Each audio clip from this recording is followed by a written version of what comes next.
Olá pessoal, tudo bem?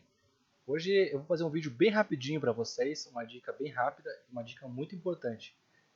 Muita gente quer ter um template premium, mas não pode comprar, né? Não tem condições de comprar. Ou às vezes por algum outro motivo não quer comprar um template premium. E eu tenho uma dica excelente para você que quer ter novos templates. É o site da Envato, Envato Marketing. Aqui ó, Themes Forest. Eu vou deixar o link para vocês na descrição, eu não estou sendo patrocinado. Não estou ganhando nada com isso, é só para dar dica para vocês mesmo. Antes de começar o vídeo, eu peço para vocês curtirem o canal e se inscreverem, tá? Toda quarta-feira à noite tem vídeo novo. Então vamos lá. Ó, o site é esse aqui. Você vai entrar nesse site, né, e vai rolar aqui para baixo. Aqui embaixo, ó.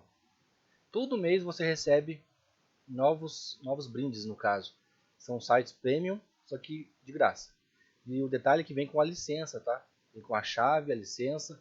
É tudo original, não tem nada pirata. Então, se você quiser fazer uma biblioteca de templates, esse é o caminho.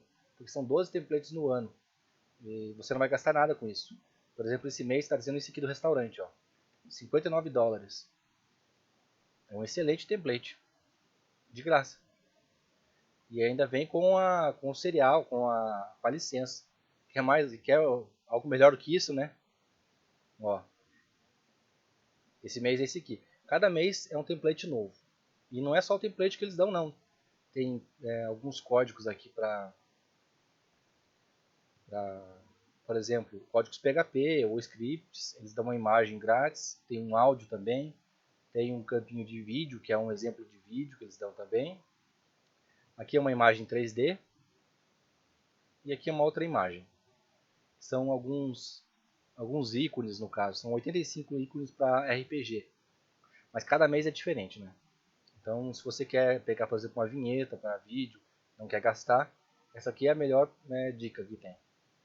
Aqui também tem alguns scripts e se você se inscrever na newsletter deles, eles mandam para vocês por e-mail. Então você não precisa nem se lembrar de vir aqui no site, tá? Então essa é uma dica rápida que eu tinha para hoje. Semana que vem a gente se vê. Até mais. Tchau, tchau.